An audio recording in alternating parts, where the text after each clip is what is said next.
Hello, and welcome. If you're hearing this, it means you're looking for a story. Maybe something to help you fall asleep. Or maybe something that makes you question what really exists out there, beyond the light, beyond the trees, when you're alone. If you still feel comfortable walking through the woods at night, especially by yourself, congratulations. Some people never feel that way again. Be very quiet and pay attention. Some details matter more than you think. The old man sat on his porch every evening, no matter the season. Even in winter, he'd wrap himself in a blanket and rock slowly in his chair, watching the land like it might move when he wasn't looking. Folks passing by thought he was just another quiet, elder, polite, distant, harmless, the kind of man who waved once and never invited conversation. But if you stayed long enough, if you listened, instead of talked, he would eventually tell you why he never closed his curtains. "I don't like forgetting where things are," he said once, voice rough as gravel. "Things that don't like being seen." He told me this story when the sun was halfway down and the shadows had started stretching wrong across the yard. He said he was 8 years old when it happened. Back then, his family lived far out. No neighbors close enough to hear you yell. No streetlights. No fences that meant anything. Just land and sky and dirt roads that learned your name if you drove them often enough. His grandmother raised him. She was Navajo, quiet in a way that wasn't shy, quiet like someone who chose her words carefully because words could travel. She kept Cedar by the door and never let him whistle at night, never explained why, just said don't. One summer evening, when the heat still clung to the ground after dark, she sent him out to bring water from the barrel behind the house.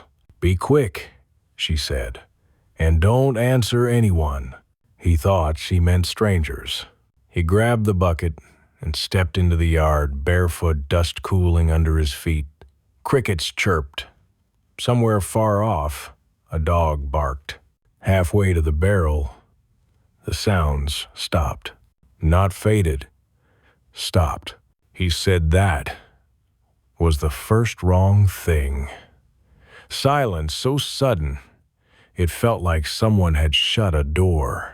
Then he heard footsteps, heavy ones, coming from the trees. He froze, bucket sloshing in his hands. He expected a cow, maybe a stray dog. Something normal, something explainable. What stepped out wasn't either. It looked like a dog at first. Big, black. Too big for a coyote, too lean for a bear. Its head was low, shoulders rolling as it moved, but it didn't walk right. It rocked, the old man said quietly, like one of those wooden horses kids ride. Forward, back, forward, back. Each step came with a stiff sway, like the joints didn't quite agree on how to work together. Then it stood up, not fully just enough. Its front legs lifted, bending wrong, paws hanging where hands should have been. Fingers too long, nails catching moonlight. He dropped the bucket. Water spilled into the dirt, darkening it like blood. The thing stopped moving and looked at him. Its eyes weren't glowing bright. That's what frightened him most. They were dull, reflective, like they were borrowing the moon instead of making their own light. It opened its mouth and spoke, not a growl, not a snarl, his grandmother's voice. "Boy," it said gently, "you forgot the lid." Every part of him wanted to answer, to say I'm sorry, to do what he was told, like he always had. Instead, he remembered her rule: don't answer anyone.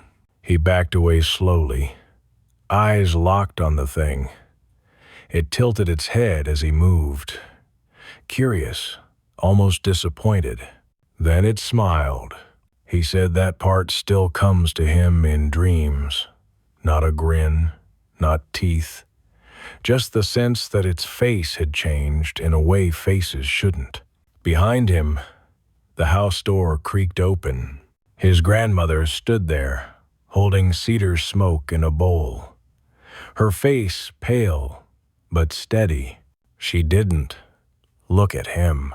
She looked past him, and she said something in Navajo he wasn't supposed to understand yet.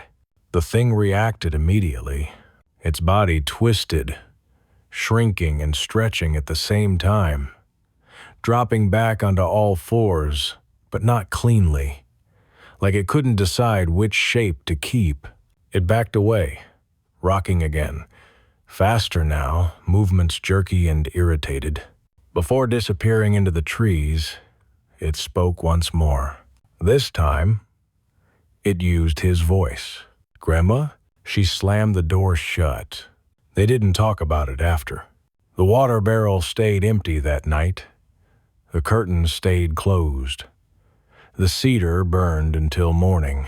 A week later, his grandmother moved them into town without explanation. She died before he ever asked why. The old man leaned back in his chair, porch boards creaking beneath him. "I still hear things sometimes," he said. "Animals that don't breathe right. Voices that sound like they remember me." He tapped the armrest with a knuckle. "That thing didn't want to hurt me. Not then. It wanted me to respond." The sun dipped below the horizon. Somewhere beyond the yard, something shifted in the dark. Slow, deliberate rocking as it moved. The old man didn't look. Neither did I. Just remember, these stories aren't meant to frighten you.